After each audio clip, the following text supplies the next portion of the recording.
And once again, I want to say greetings to each and every one of you, Aquaba, and welcome. Welcome to another round of Making Money Fridays, we call it here on LIB Radio, LIBTV, LivingBlack.com, where we look at what is happening in the world of business and finance. We look over the horizon towards the future, towards the idea that we can take responsibility for developing the business potential of our community. Today's date is Friday, the 22nd of November, 2024 in the Western calendar. This corresponds to the year 6264 in the Kemetic calendar, to which we have realigned our cultural clock. Welcome to the seventh millennium. You have found your family in a peaceful place here on LIB Radio, LIBTV, livinginblack.com. Let me welcome in co-hosting this week, as she is with us 2 times a month, and we're very honored, very pleased to have you with us today. Dr. Steph is in the house. Welcome, Doc. How you doing today? I'm good. How about you? I feel good. Da-da-da-da-da. You knew that I would. Of course, it's Happy Friday. It's a happy Friday. Fridays are always happy, and we're excited to have you with us today. You've picked out what is, I think, a very, very important topic for discussion, especially in the aftermath of the recent election. And so many people are really kind of thrown off their center because they had invested so much in one direction or another direction. One side is having a good time gloating, the other side is acting as if the sky is falling and the sun is about to be obliterated. You picked out this topic, mastering leadership, the mindset shift needed to scale your business. Am I correct? Is this related to the leadership crisis that the nation apparently has been going through? It's related to leadership just in general, but definitely I think it's related right now because absolutely it's the mindset that's going to allow you to create the next. And depending upon where your mindset is going to determine what you experience going forward. So yeah, definitely a critical time to, stop and reflect, but also because this is the fourth quarter of the year, I Mm-hmm. always like to begin to create space to evaluate, how the other 3 quarters have gone, and then begin to set plans in place for what the new year may offer. And so that's about having time to stop, reflect, and plan strategically. Yes, yes, yes. Excellent points that you make. And if I could just a little bit more draw a bridge between this election and our discussion today, in my mind, this bridge is that when it comes to this overwhelming concern about voting for the Democratic Party candidate, from my mind, other ethnicities in the United States who appear to be far more organized insofar as their business leadership and their duty to lead their communities, their people forward in prosperity, they were not so heavily invested in this outcome. And in the aftermath, I have not seen any really outrageous concerns from Asian communities. You have not just the Chinese, you have the Japanese, you have the Southeast Asian, the Vietnamese, and they just seem to be, taking care of business all along. They're not really overly concerned that Donald Trump is going to turn the sun off. Well, that's because, again, according to my understanding, and this was something that I was presented with very early in my business journey, is business communities have resources allocated to both political parties because they cannot run their business just based on an election cycle.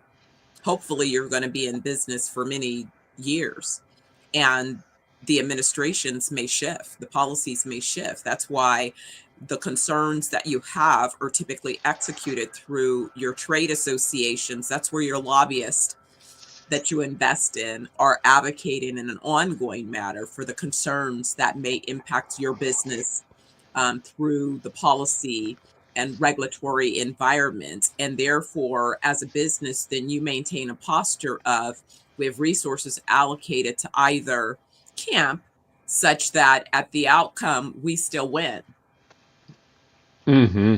Yeah, excellent points. So today on LIB Radio with Dr. Steph in the house, we will be focusing on mastering leadership, the mindset shift needed to scale your business. We're going to be focusing on three primary key areas, key issues regarding business leadership.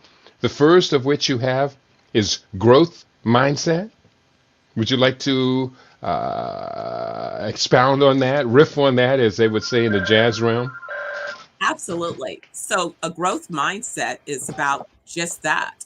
Where are the growth opportunities in the market? And this is really a strategic thing where you're evaluating, what are the opportunities for your business? I like to break it down in a simple way. If it is that I have a car company, for example, I'm a car manufacturer, then I'm looking at data that suggests that so many new drivers are going to be entering the market because they have not already been accounted for in the marketplace. So I may want to offer a product that's going to be attractive to these new drivers.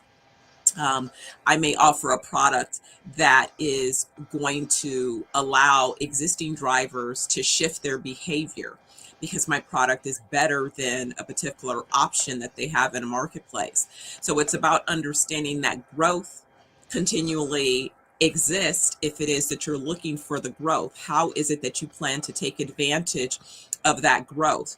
That's been part of the conversation that I've been having with the team and with the internal, external stakeholders talking to me about the wellness business and the wellness global marketplace. Is that the existing marketplace represents so many trillions of dollars, but the opportunity that I see is that there's a trillion new dollars anticipated each year for the next 3 years. So, what that says to me as a business looking to participate in a space, there's $1 trillion that have not yet been accounted for. And so that means that there's an opportunity. If I'm going to participate in this particular global segment, there's a market opportunity for me, as well as the existing businesses in there. They're not going to get all of the $1 trillion. The $1 trillion have yet to be, determined, but they're waiting. So if you get your message out there, then there's an opportunity for growth. Okay.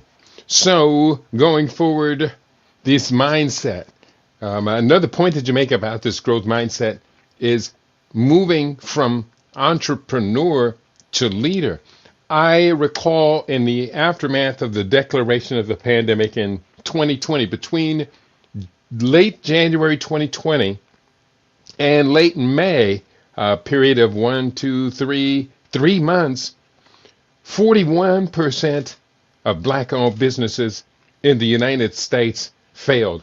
Of course, as you very well know, they weren't solidly established in the first place. Many of them didn't even pay the business owner a salary. So, is this an instance where we see people making the claim of being entrepreneurs, but the reality of being business leaders as individuals, but better yet as a collective community, was woefully underserved? Well, yes. I mean, I have this conversation with people all the time about the difference between a hustle and a real, organizational structure. We see that every day in people. I mean, just how many people do you see that communicate using a Gmail or Yahoo and all these other things? And it's like, and I'm going, what CEO of an organization is using Gmail, Yahoo, if it, unless it's, Google or Yahoo owner, it's like, come on, guys, just on the base level, you're not even entering into a place where you can be taken serious as an established concern. just at starters. That's impacting everything that you do. And things like not understanding banking, not understanding finance, making all of the wrong decisions about those things, not building the right type of business relationships. If you're an employee and you're talking to other employees, you're probably going to fail as an entrepreneur. You just are, because they Hmm. have the ability to give you the expertise that's going to be essential, nor to provide you with the relationships that you need in order to properly execute on your business plans. Business is about being in communities and conversations with other business people. Who are those organizations that make sense in a B2B sense? Where are the opportunities for collaboration? Where are the opportunities for exchange? Those are the things that, when you talk about other communities, they recognize. Oftentimes we have clusters of folks who are copycats. Oh, so and so's doing X, so let me do X. Or the other things is, our people seem to quickly sign up to be the sales force of others organizations, not recognizing that you're basically signing up to be a remote sales team with no secure. You have the worst entrepreneurial venture and you don't own anything. So you're going to spend the next 10 years building somebody else's business. And once they make a decision to do something else with the numbers you've created, you have no authority. You have no ability to do anything but start all over again. You can't take and transfer that into something that you own. You don't own. You can't pass it on. And when someone attempts to educate you, you're resistant to the education. Hmm. Yeah, we can most certainly do better than that. To our listening audience out there, we say send our greetings. I just want to check in. We see a few people not only with us today, but also dropping a line, dropping a word, and let us know. For Africa One, joining us from UK, United Kingdom as we call around here, Aquava, welcome to you, beloved sister. And also joining us from the Philippines, where he's on an extended stay, Brother Ronan is in the house. And in talking about entrepreneurship, he sent this message, greetings. He said, real quickly, he said, where are we at? Dr. Audrey Salute. And he said about networking, there was another. Oh, he said, Dr. Audrey, I saw a guy in the Philippines with a gas station at his house. That's real interesting because you might see in many, many places people with houses at their gas stations. And last way he says, point, Dr. Ardrey, that's networking. And that's compromised by those that consider you competition. Your thoughts? Right. That's the thing, is that there's no reason to be in competition. There's plenty of opportunities. I'm building, as you know, wellness resorts. One of my major collaborators is another CEO that's building wellness resorts. Mm-hmm. And instead of seeing him as competition, I see him as a collaborator. I've introduced him to capital sources as he's introduced me to capital sources. We're looking at ways to support his business as he's looking at ways to support my business. And so we just see it differently. Again, there's over $1 trillion. Neither one of our firms will be able to eat that well by itself. So Mm-hmm. why not look at ways to strengthen both of our organizations? I have a certain set of expertise that I could lend to his ability to effectively execute his business plans. And he has an ability as well that supports my venture. So why not? We're stronger together is my ideal.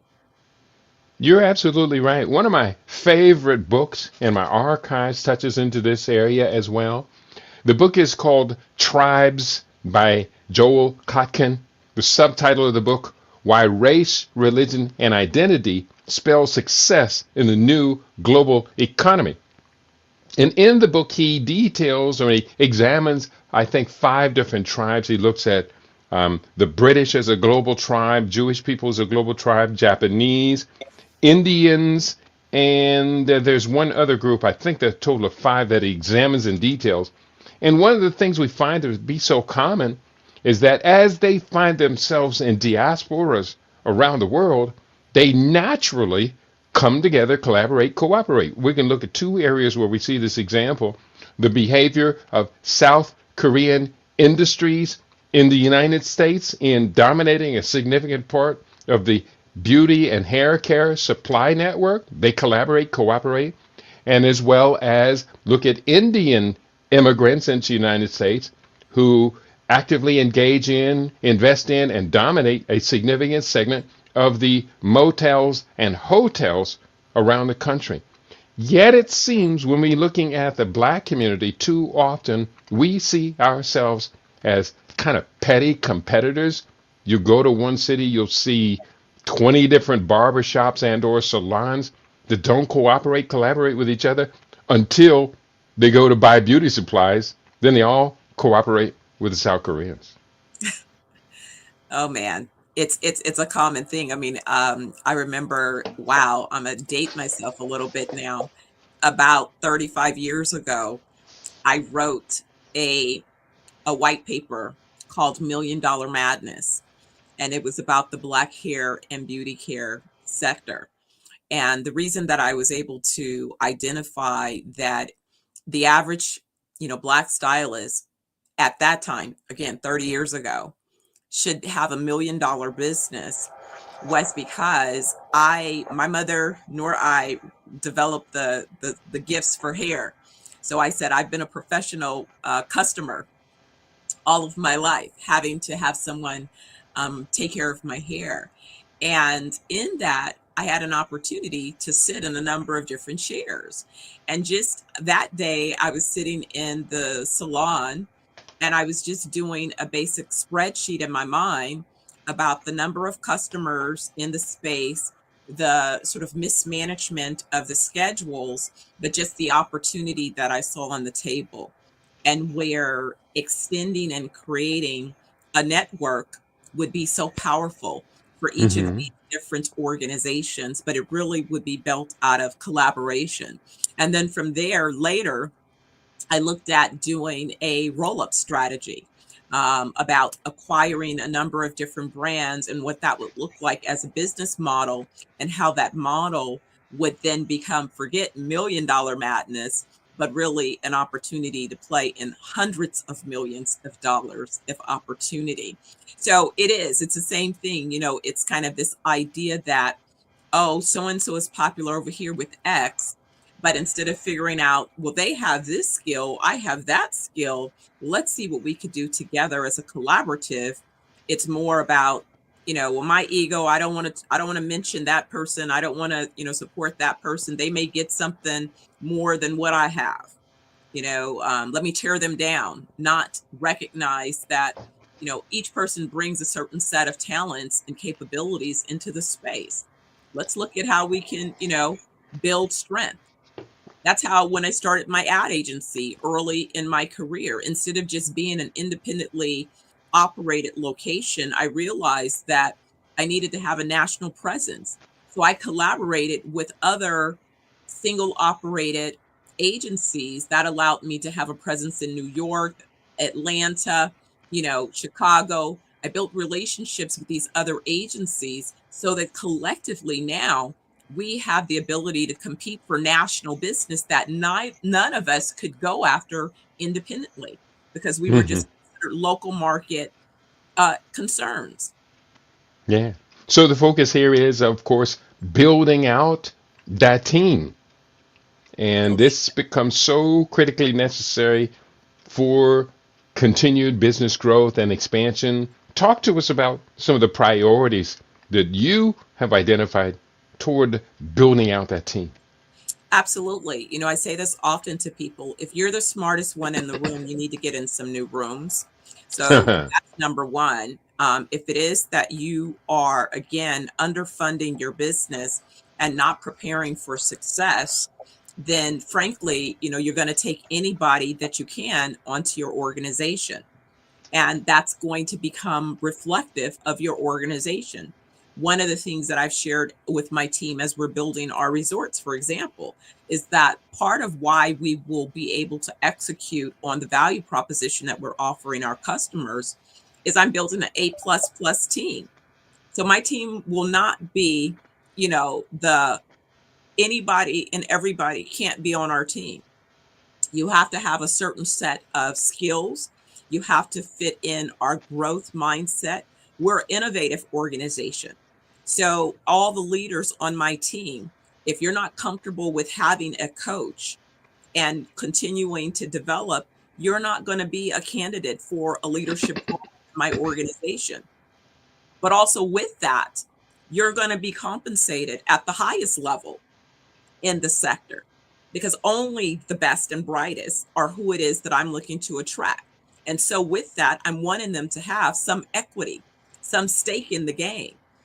Someone mentioned to me the other day they weren't familiar with the ESOP. That's an employee owned organization where the employees have an equity in the organization. And one of the popular Hmm. ESOPs is Winco grocery chain.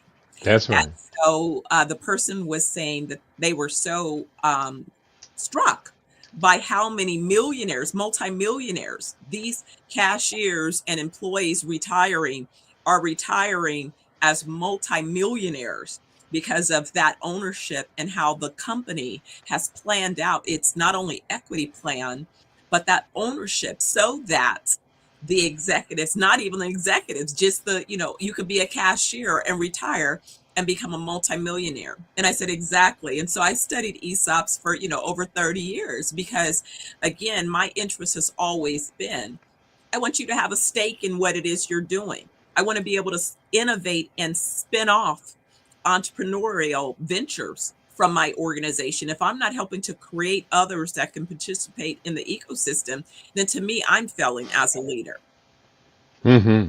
And you mentioned Winco, but a number of other businesses have these employee stock option plans in place.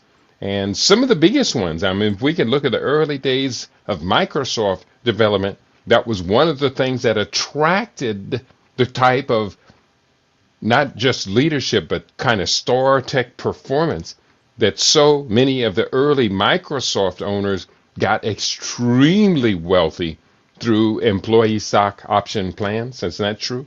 Yes, absolutely. And it's kind of that's how many of, again, the tech organizations were formed. You come in, you bring in some real A talent to the team, and you're rewarded for that. Hmm. Yeah. Of course, many of the entrepreneurs, businesses that might be addressed by our audience don't necessarily in a position to offer stock options. So, towards this idea of attracting this type of leadership, if you don't have a business that has stock options or whatever, how do you go about, creating a pathway that's going to attract these leaders? Well, first of all, you have to plan to have that type of business. If you're thinking about a sustainable organization, you have to build an organization that's more than a sole proprietorship. A sole proprietorship, you don't have a legal structure. So, one, you want to look at putting together a business plan that really allows you to address understanding. Again, we talked about the growth. Who are the customers? Who are the real customers, the primary, secondary, and tertiary market segments that allow your venture to be a sustainable business? Once you Hmm. understand who the customers are and what is the real value proposition that you can offer those segments, then that begins to inform the type of capacity that your organization requires. And when you understand then the type of capacity that the organization requires to deliver on those promises, then it's again, it becomes another vehicle to understand how you capitalize that venture. And so that's a decision that you make very early on. When we structured the entity, at the decision of legally structuring the entity, before we had any capital in the entity, we structured it to have equity available for the employees. That's a decision that's made when we're filing the paperwork. So you Okay. make the decision when you make the decision. All right. All right. Um, not only attracting, but retaining this type of leadership. Many times we can have great ideas, great visions, and engage in wonderful, exciting, stimulating conversations.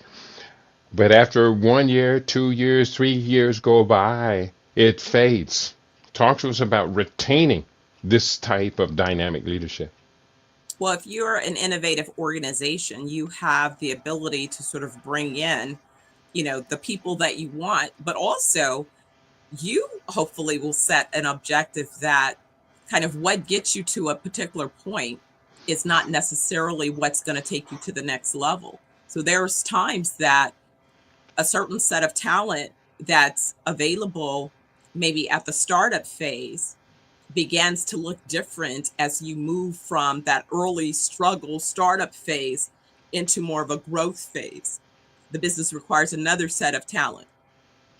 As you begin to move closer to, a stabilized, a mature phase of operations, it really depends upon what is the life cycle of your venture and what kind of talent is necessary as the venture continues to grow along its life cycle, but also with an awareness of what are the markets saying?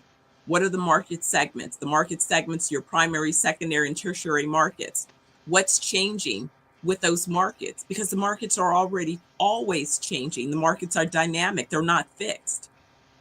And so, with that, your business strategies should be being updated in order to continue to evolve. We've seen major organizations go out of business, they become obsolete because they stop having leadership that's looking forward. And we see the demise of those organizations. It happens, sadly, more often than one thinks. Mm-hmm. All right. We do welcome you, our listening audience. Drop a couple of points, talking points, questions you might want to ask Dr. Steph. As we proceed along this conversation today, it's very, very important that we have collaboration, cooperation, and engagement amongst our listening audience. Tuned in today, we have you up on our You Now family, Ethnic Dreams. I see you in the house, always so consistent. Captadum is in the house, as well as Lil Joe Said So. Great to have you in the house. And Ethnic Dreams just threw a thumbs up. We appreciate, love you being in the house. We are live on Facebook, live on YouTube today, as well as on our TuneIn app. And Rumble is, of course, the place where you're primarily going to be able to see the stream. So we welcome your engagement, your participation. Dr. Steph is going to share her contact information a little bit later in case those of you hearing something you say, hey, I'd like to engage in maybe a consultation, contact call or some. I'm sure Dr. Steph will be able to accommodate your vision. We're right now talking about mastering leadership, the mindset shift needed to scale your business. We're still on the talking point of building a winning team. We talked about how to attract it, how to retain it. And of course, how do we motivate that team? Well, you motivate that team by it's a shared investment, right? I think I touched on this idea that leaders within the organization, they learn from everyone in the organization models the leadership. So if the leaders in the organization are constantly leaning into coaching, for example, leaning into new information that's being presented to them, then they're constantly in a growth mindset. You create a culture that uh, allows space for innovation.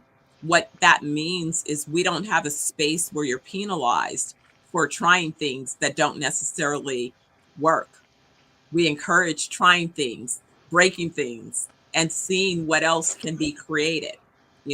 We use ourselves as our target of how we can outpace ourselves as an organization in the marketplace. If we're a category leader, we compete against ourselves. How can we Mm-hmm. outdo ourselves in each of the particular categories?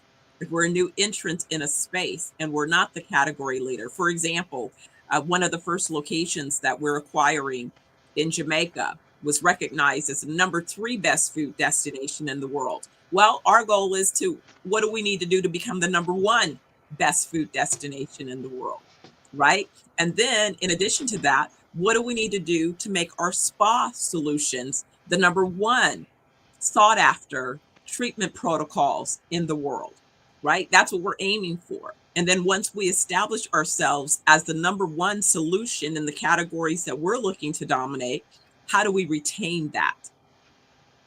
Mm-hmm. All right. Good points. Good points. And of course, another point that you make is the shared vision. As a Pan African, one of the greatest points of reference for all Pan Africans in the world is the philosophy and opinions of Marcus Messiah Garvey. And one of the keys to Marcus Garvey's tremendous success was he had a very powerful, very detailed vision of our potential, and he was able to convince millions of other people to share that same vision. Is this the same thing you're talking about Oh, with absolutely. today's master leadership? Oh, absolutely. Absolutely. We look for folks that believe what we believe. And what we believe as an organization is that we have everything it takes to be the best at what it Mm-hmm. is we're doing, right? And what it is we're offering. And there are certain ways to do that. Is that we're not for everyone, not as an organization. Our customers are not everyone. Our customers are very specific niche market segments that we're able to deliver a value to customers who appreciate the value that we offer. But we're not positioned to offer our solutions to everyone. Everyone is not our customer, and we're okay with that.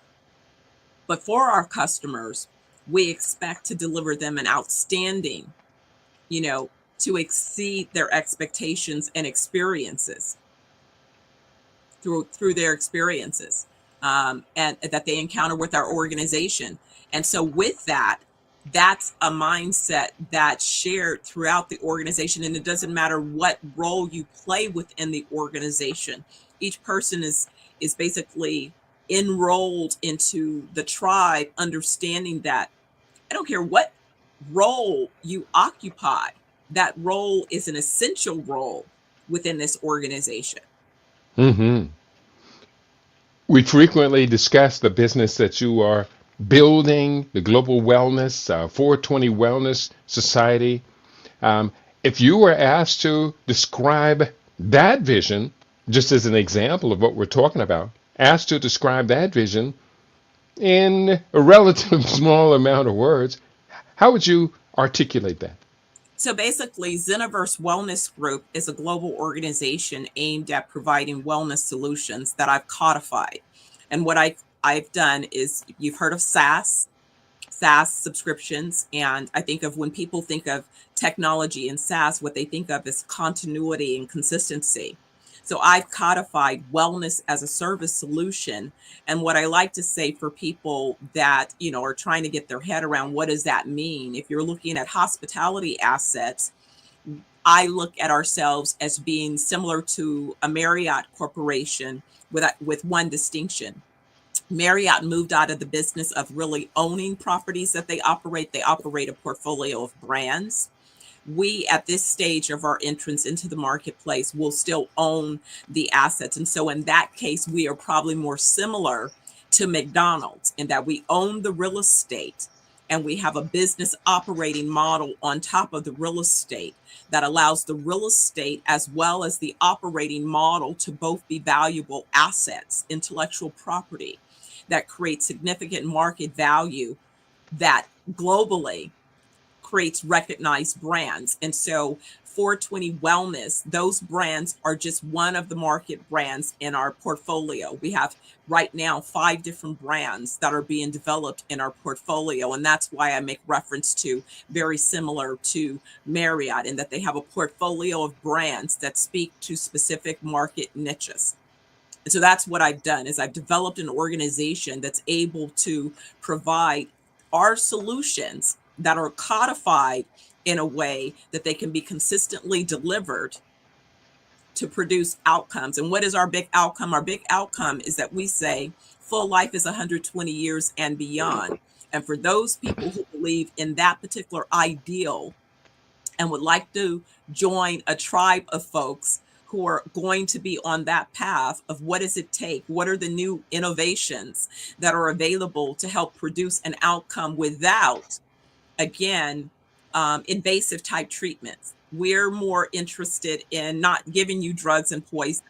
we're interested in holistic approaches to producing that outcome of full life of 120 years and beyond. So that's our big why and what it is Hmm.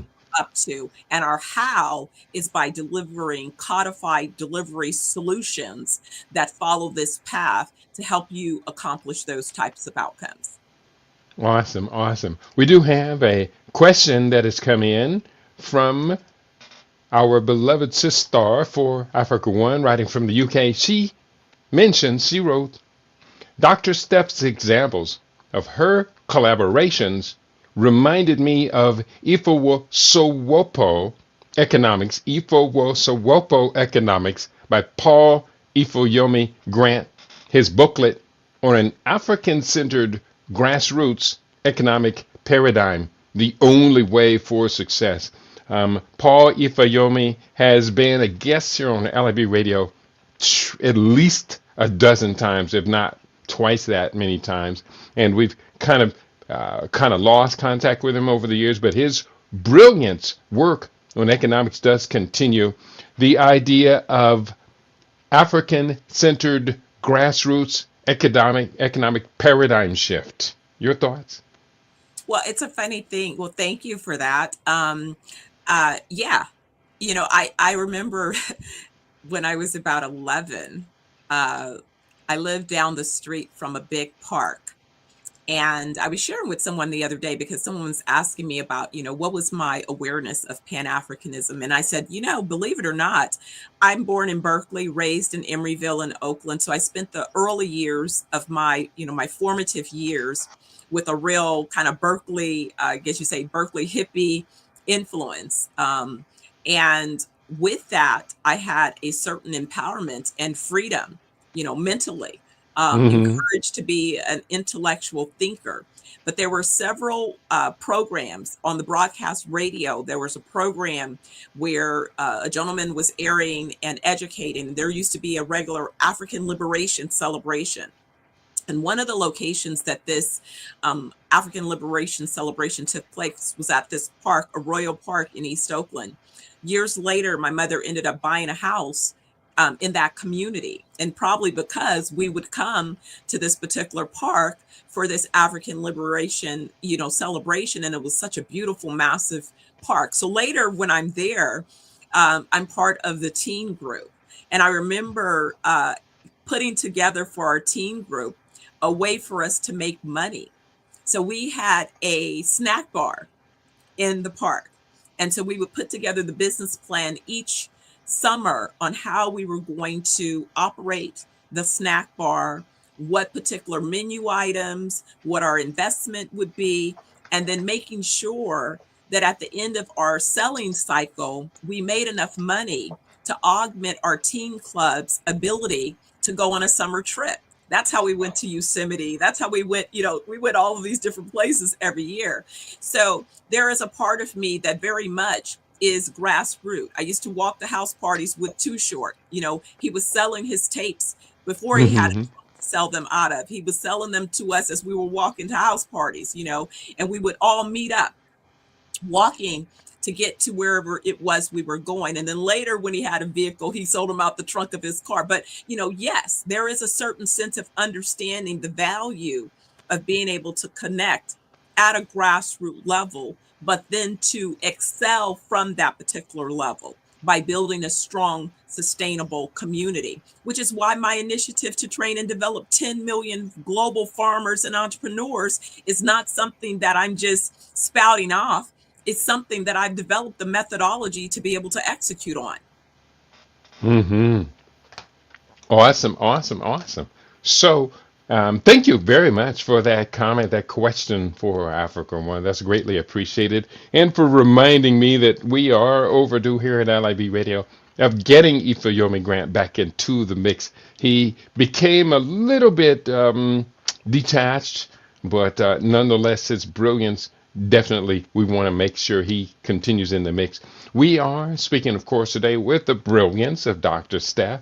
And you are the author again of the book Show Me the Money. Can you talk to our listening audience a little bit about the book? Absolutely. So, Show Me the Money, the idea behind that was, again, I had the opportunity early in my career to advise Fortune 500s. And I remember as an early entrepreneur being so frustrated. I was like, why do they always bring me these problems to solve?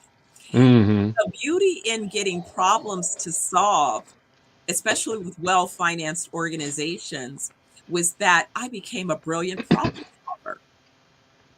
And so it's like, oh my God, I've solved all these problems for all these major organizations. And so, the idea that the tongue in cheek is people would come to me and go, well, I need capital. Someone came to me last week in an urgent situation. If I don't solve this capital situation, I'm going to fail. My whole life's work is out the window. And what I attempted to say to, this gentleman is, again, mindset. If you're speaking that, that is definitely going to be your reality. If you only Mm-hmm. see the glass is half empty, that is basically what you're going to get. Because even Mm-hmm. if we're talking to capital sources, no one's going to throw new money in on a sinking ship. So you're creating the reason that you can't get the capital. So stop, exhale, and let's figure out, do you have an opportunity for some new customers? Who are your customers? Let's get some new LOIs. Let's get some new contracts. And he said, well, I don't have time for that. And I was like, well, if you don't have time to figure out where you have new opportunities, then you're going to really struggle. Your ship is sinking.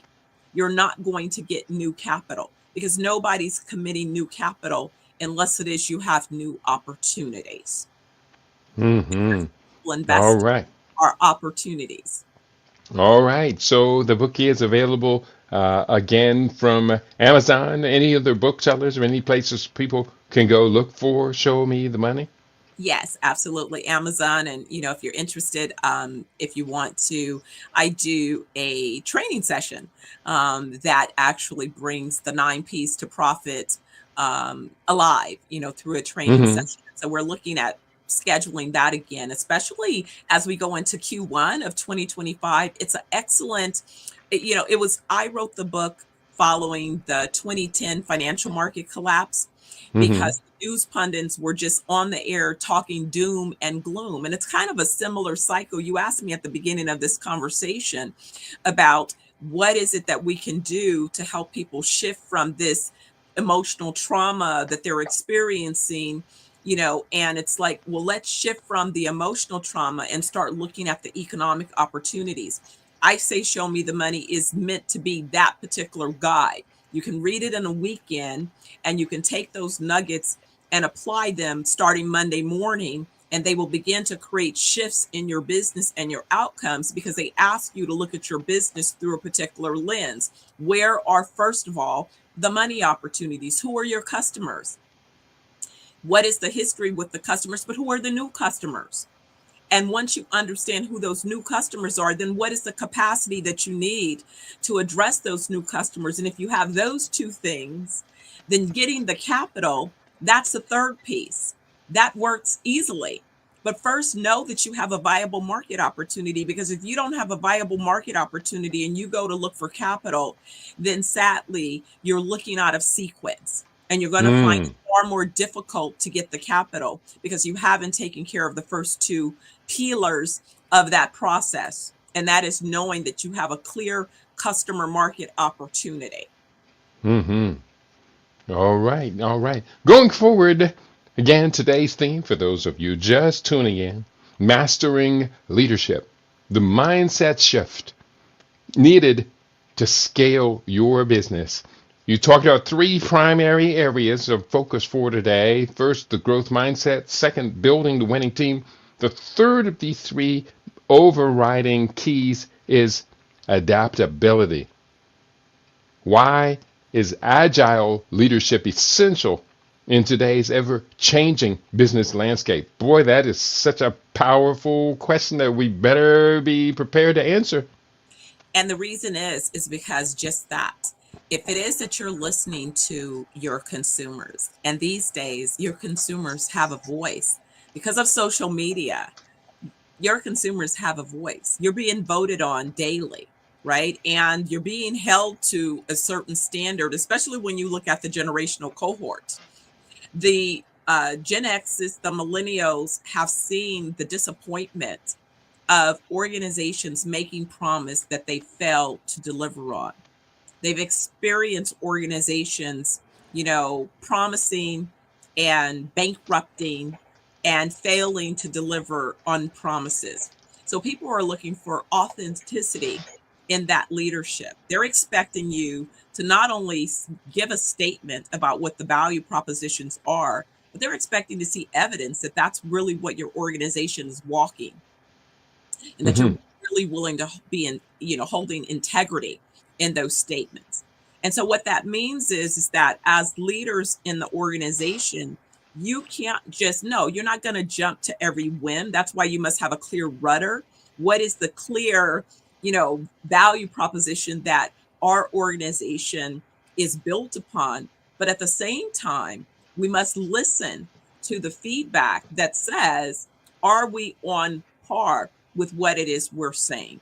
Are we landing the way we believe we're landing? And the only way you can find out if that is accurate is by having a conversation and open communication with your customers. Now, some customers may tell you things that you go, all right, great, thank you. That's interesting feedback.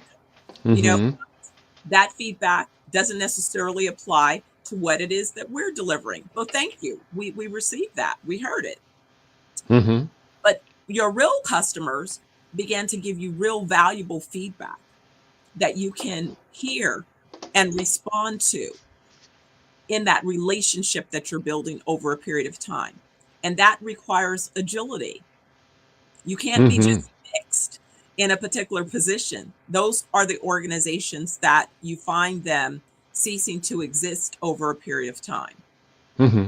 And isn't a key component of this agility on the part of leadership, which we're going to regard agility as an asset or resource that they're bringing, but it also isn't a key to this agility that the leaders also keep their ears open for ideas that might differ from the ideas that they're bringing to any particular problem and or challenge?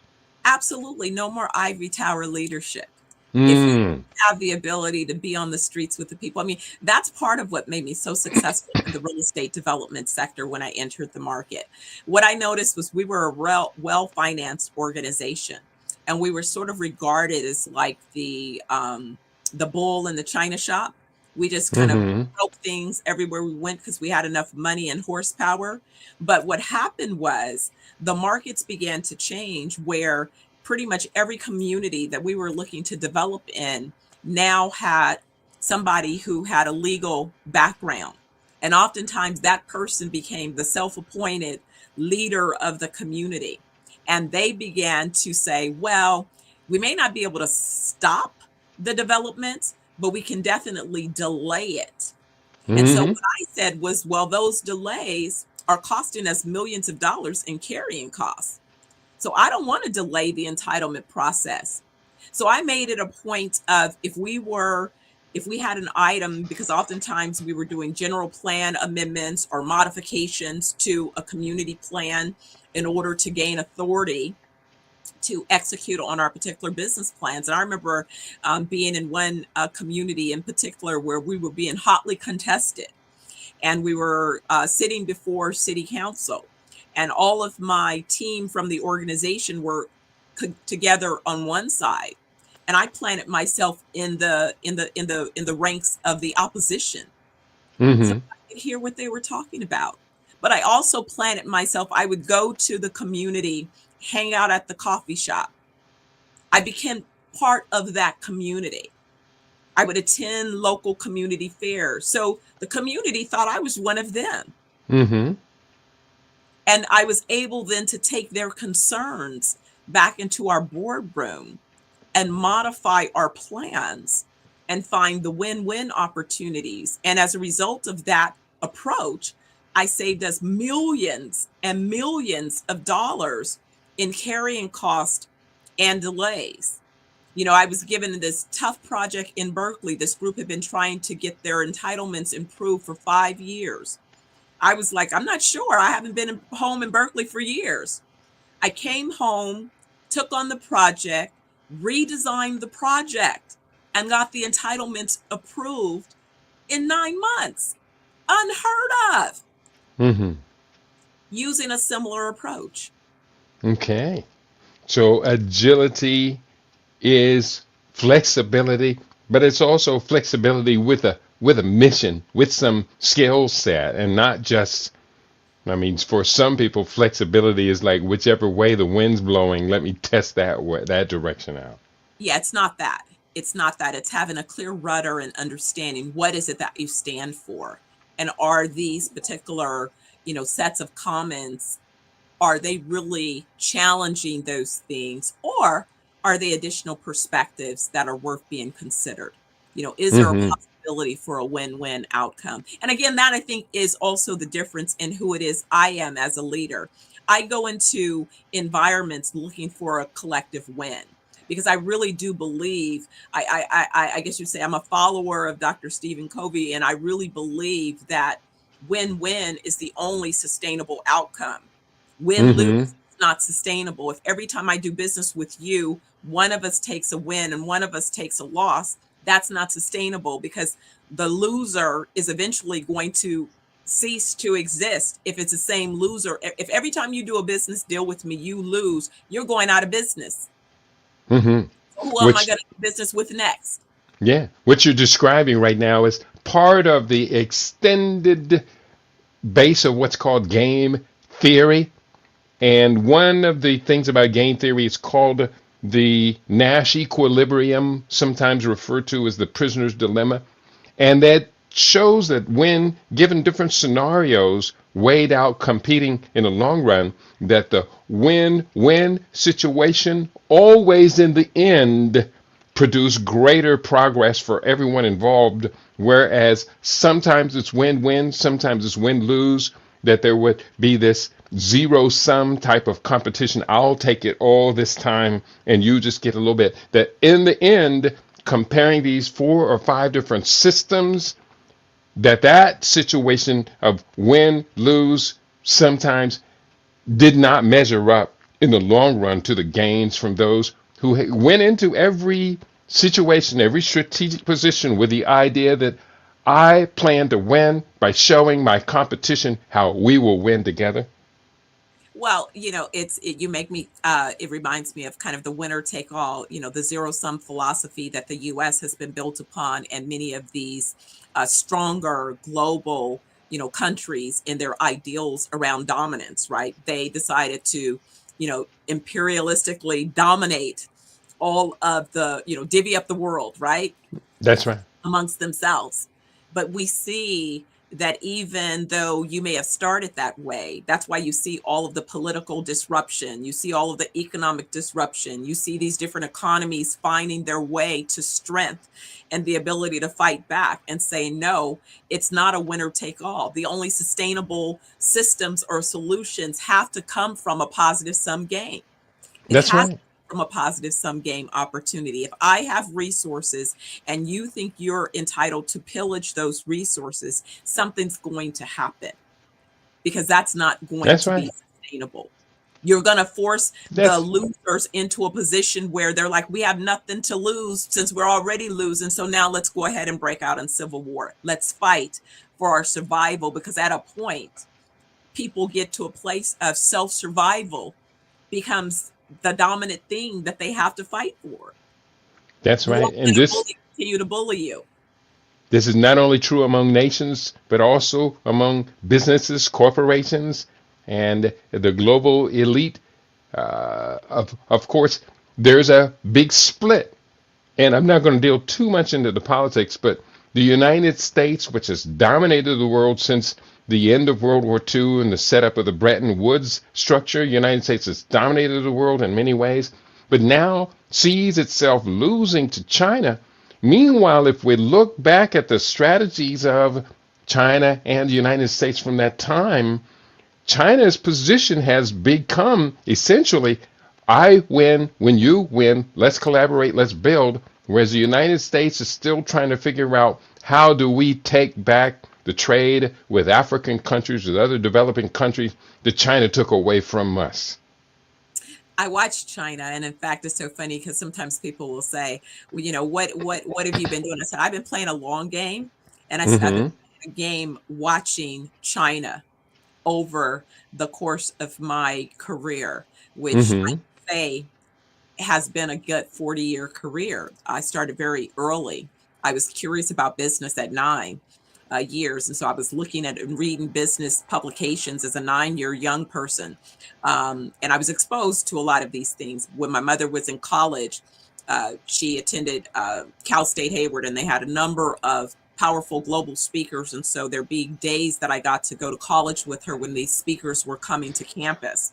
So I was really early on influenced by a lot of global, understanding, and you'd say Pan-Africanism, and just really being able to look at global markets and communities. So I've always been fascinated with how China, developed a strategy to become who they are today in the world, and kind of saying, well, if I had to pick which model I wanted to incorporate in my own business dealings and how I spread out into the world, then that's really what I've looked at, is how to create collective opportunities so that I build sustainable organizations, sustainable groups and ecosystems everywhere we go.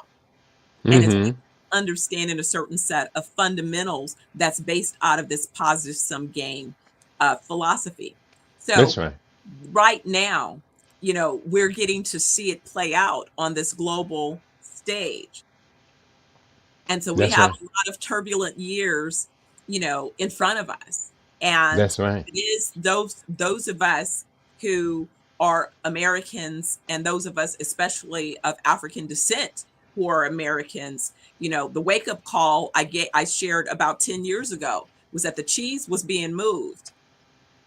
And if you're not paying attention, before you know it, you'll be looking around going, well, who moved my cheese? The cheese has been being moved. What are you doing to be agile and recognize where those opportunities are? And that framed, Absolutely. building in America as an American entrepreneur. When COVID hit, thankfully, I had the opportunity to spend a lot of time out of the country. And that's when I really became clear. Why do I keep rebuilding in America when I can go and take my talents and build in the world a global business, probably faster, stronger, and impact ecosystems? Mm-hmm. Yeah, and I agree with you. Studying China has been fascinating for me. I have particularly been enamored of China's rapid progress in the aftermath of the era of Mao Zedong, which really kind of just consolidated China to defend itself against global hegemony. But in the era of Deng Xiaoping, this is when China begins its great outreach, collaboration, cooperation, even with those who had been their traditional enemies.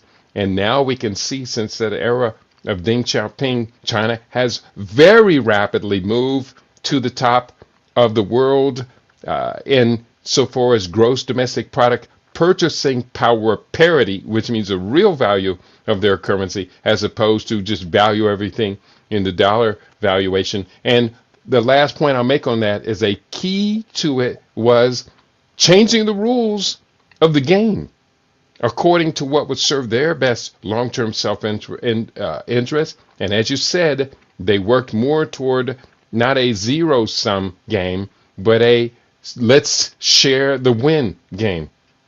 Absolutely. It's a positive sum game. That's what the foundation of our expansion into each market and building out the ecosystem is all about.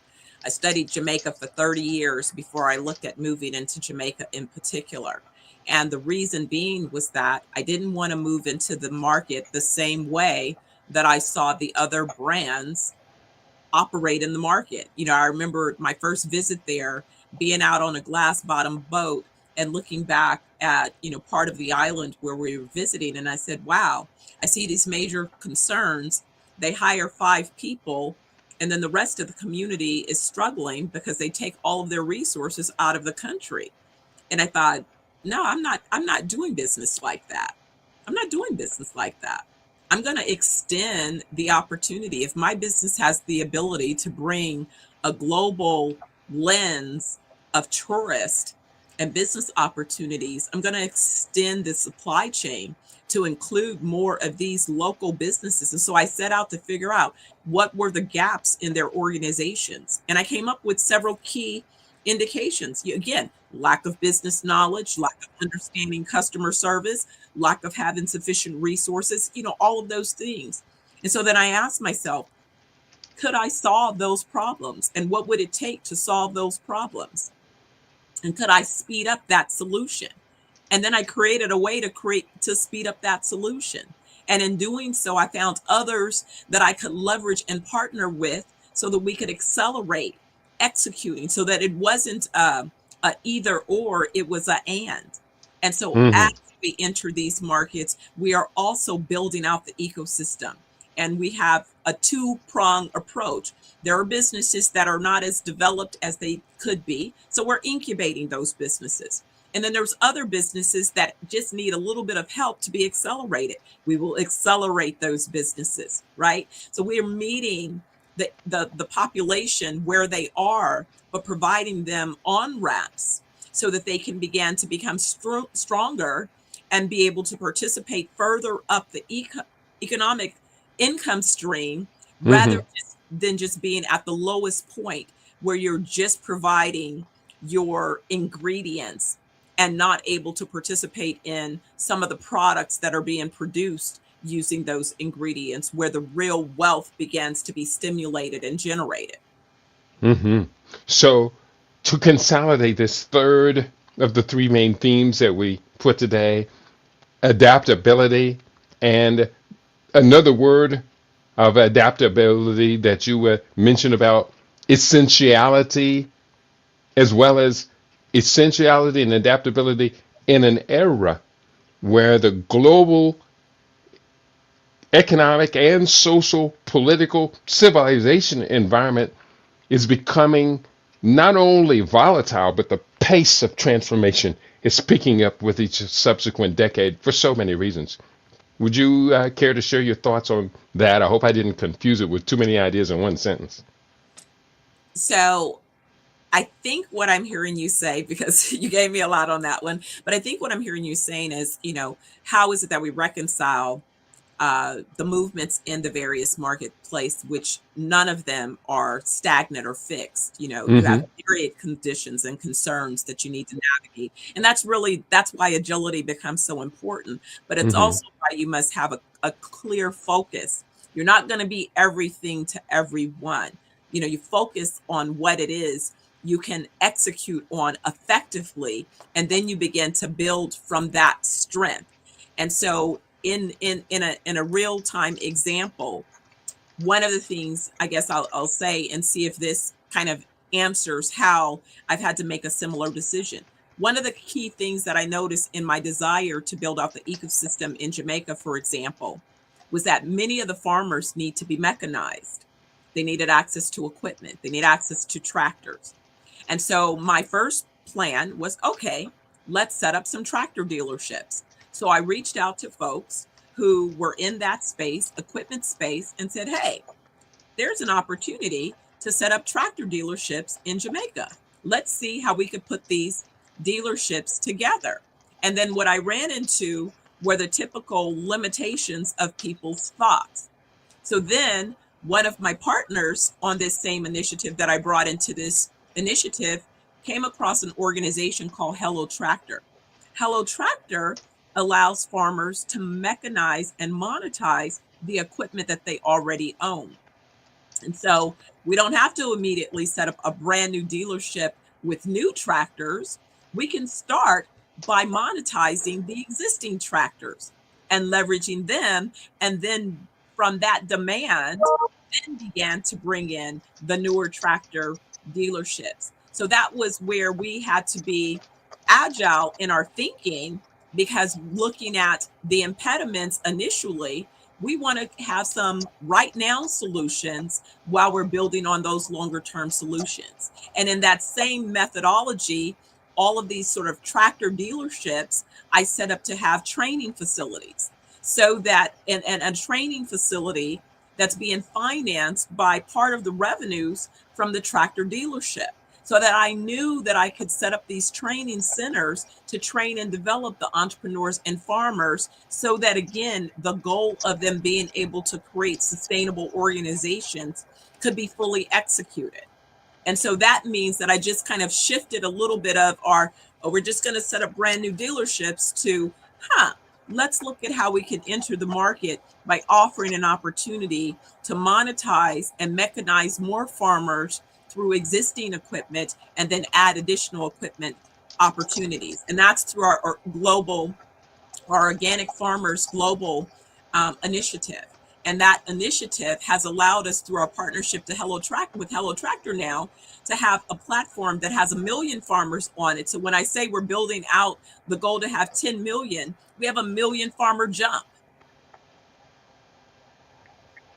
Awesome. We're going to have to begin to wrap things up. I do have another call I'm going to be getting on in just a few minutes. You always bring such a wealth of information to the conversations. We kind of get to a point where, we just kind of want to go on and on and on. I really appreciate what you bring to the program. And that's why we have you on a regular basis. 2 times a month, you're in the house.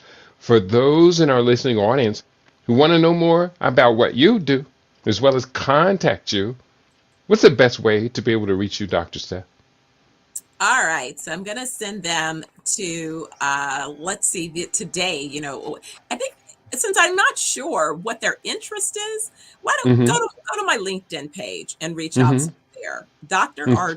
Stephanie Ardrey on LinkedIn. Go there and then tell me what you're interested in, because if you're interested in the wellness business and resorts, I'll take you from there to that particular, connection point. If you're looking for, guidance coaching, again, I'll take you from there to the particular, connection point that'll assist you with that. If you're looking for capital, I'll take you, again, along the appropriate line to the organization that assists with those particular outcomes. All right, that's Dr. Stephanie Ardrey on LinkedIn. And great, great, great. We appreciate that contact. I hope our listening audience takes advantage of it. Let's get your final thoughts on today's topic: mastering leadership, the mindset shift needed to scale your business. Yeah, so I think it's just a matter of, we're in Q4 of 2024. All is not lost. You have a few weeks left. It's all about perspective. So are you experiencing, the balance of this Q4 from a perspective of the glass being half full or half empty? Shift your mindset appropriately so that you can get in the game for Q1, Q2, Q3, and Q4 of 2025. Now is when you set those strategic plans in place. Plan to Mhm. Thank you, Doc, for bringing it today, for bringing it strong. And we'll be back with you the second Friday, unless, of course, your travel schedule doesn't allow it. We'll be adaptive. The second Friday of December. And in the meantime, Midase, Midase, thank you very much for all you do. Thank you so much for having me. All right, family, Awesome. take care. And on that note, we're going to wrap it up for today. I'll let you know also, everybody, you do pay attention. December 1st, we have this program coming up. It's called the Stem Cell Reboot Program. If you're not already on my mailing list, you can do so at chefkitty.com. And the Holistic Stem Cell Therapy, Natural Proliferation and Activation course begins December 1st. Text me in case you want more information about that. Text me at, and let me just put this in, text me at 702-580-0662 with stem cell in the subject header. And I'd love to hear from you. I'd love to get you excited about it. With the class is forming, I'm excited that more and more people are joining the class. And there's a powerful powerful set of studies. I'm going to take you beyond what you would learn at Yale, at Harvard, at many of these elite schools. There are some schools like Stanford and Berkeley and MIT that are at levels of study of stem cell that I am approaching. But what they do that I do not do, they incorporate allopathic medicine into it. Ours is strictly holistic, strictly functional medicine, strictly about nature's processes. So do send me that text. Let me know you do want to participate. It's a one in a lifetime opportunity. And we will be talking about showing you how your body can do what a stem cell therapy costing anywhere from $10,000 to $100,000 would otherwise cost you going the allopathic route. People, we have come a long way, but we have got so much further to go. And that's why you tune into your favorite. We aim to be your favorite. We are LIB Radio, LIB TV. We are living in black.com. And on that note, it's been a great week here at LIB Radio. We covered a lot of powerful ground, and the best is still yet to come. On your favorite, we aim to be your favorite. We are LIB Radio, LIB TV. We are living in black.com. Peace and prosperity to each and every one of you on LIB Radio, LIB TV, and on livinginblack.com. Peace, y'all.